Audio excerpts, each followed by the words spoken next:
महाराज, गरीबी सबसे बड़ा अभिशाप है। गरीबी से बड़ा कोई अभिशाप नहीं है। मैं व्यास पीठ से प्रार्थना करता हूं, गोविंद, किसी को कुछ बनाना या मत बनाना, पर किसी को गरीब मत बनाना। और आज भी हमारे भारत देश में हजारों लोग भूखे सोते हैं।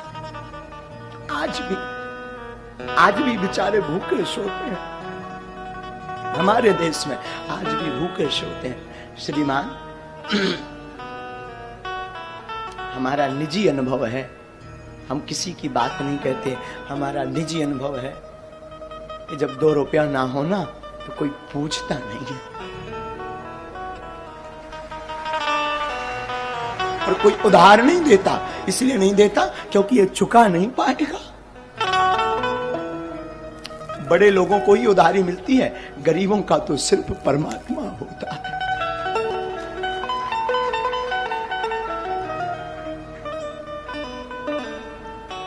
आचार्य महोदय, जब हम अपने गांव में रहा करते थे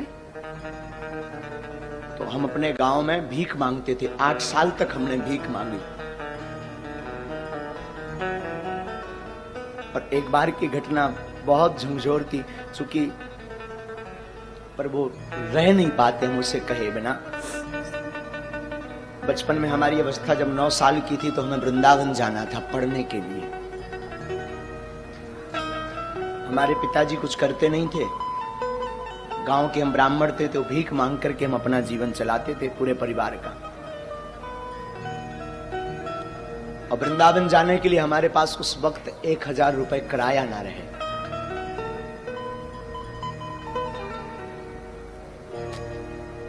सच कहूं, लोग उस वक्त निमंत्रण कार्ड भी नहीं देते थे, क्योंकि ये आएगा तो फटे कपड़े पहनकर आएगा तो हमारी शोभा खराब हो जाएगी।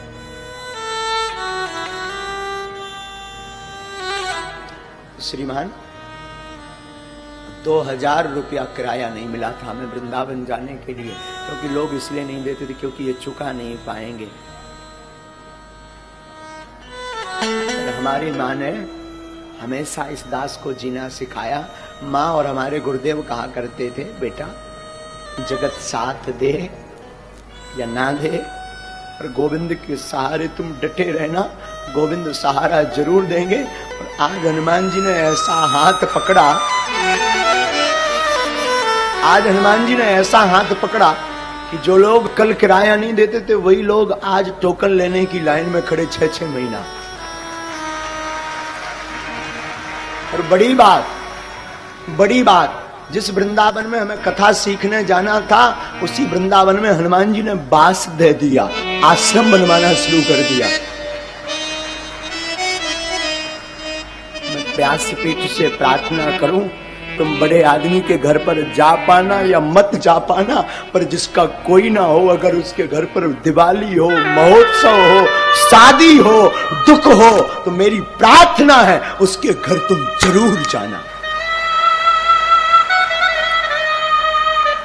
और आसपास उनकी सहायता जरूर करना जिनका कोई ना हो, क्योंकि बड़े आदमियों के तो हजारों रिश्ते होते हैं, 50 लोग सिंपैथी दिखाते हैं, भावनाएं अपनी प्रस्तुत करते हैं, पर गरीब के सामने ना कोई भावनाएं प्रस्तुत करता है ना भाव दिखाता है। गरीब के सामने तो सिर्फ गोविंद रहता है। पर तुम गोविंद बनने का नहीं सही, पर गोविंद का दास बनने का प्रयास करना, क्योंकि गरीबी बड़ी विचित्र होती। साधु जिसने देखी वही जानता है। जब तक फटे न पाऊं बीमारी का जाने, पीर पर आए। वो अंधेरी रातें, वो अकेलापन, वो लोगों की अवहेलनाएं, बड़े लोगों का लड़का अनार कर दे तो वो बड़े हैं, छोटों का कर दे तो अपराध है, छोटों का करे तो अपराध है।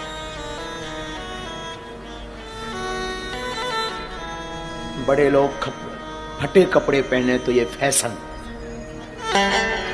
गरीब पहने तो औकात। कि हमारे देश की दुर्दशा।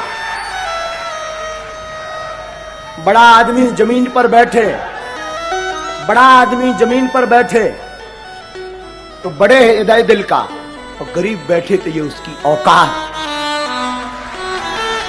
तो द्विपक्षीय हमारा देश है, द्विपक्षीय, तो द्विपक्षीय हमारा देश है। इसलिए बागेश्वर धाम की व्यासपीठ को हमने इसीलिए सिर्फ और सिर्फ उनके लिए खोल रखा जिसका कोई नहीं है।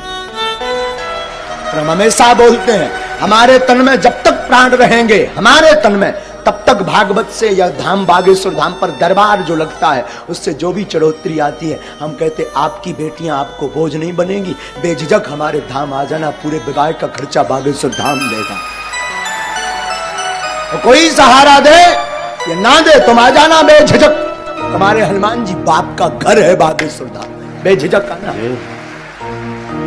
इसलिए हमारी लोगों को भले ही बुरा लगता हमारा स्वभाव, कई लोगों को, इसलिए चाहे बड़ा आवे चाहे छोटा, लोगों को लगता हो, भगवान जाने, कई लोग बुरा भी मानते, चाहे बड़ा आवे चाहे छोटा, हमारी नजर में सब हनुमान जी के भगत हैं। हमें ना बड़ा है ना छोटा, क्योंकि ना दक्षिणा लेते हैं तो हमारे लिए ना कोई बड़ा है। जिसे दक्षिणा चाहिए हो, जिसे यश चाहिए हो, जिसे पद चाहिए हो, उसके लिए बड़ा छोटा। हमें तो एक ही पद चाहिए, एक ही दक्षिणा चाहिए, एक ही नाम चाहिए, वो हनुमान नाम रूपी चाहिए। फिर क्या मतलब बड़ा या छोटा। इसलिए कथा भी हम हमेशा अपने हनुमान जी को सुनाते हैं और बोल देते तुम्हारी क्षमता हो तो बैठो, नहीं तो भग जाओ, नो वेलकम। हमारी कथा आपके लिए नहीं है, अपने बाप हनुमान जी के लिए है। तुम सुनो या ना सुनो, मेरा बाप तो मुस्कुराता सुन रहा ना, तो बैठकर सुनता है और मुस्कुराता भी अद्भुत साहब।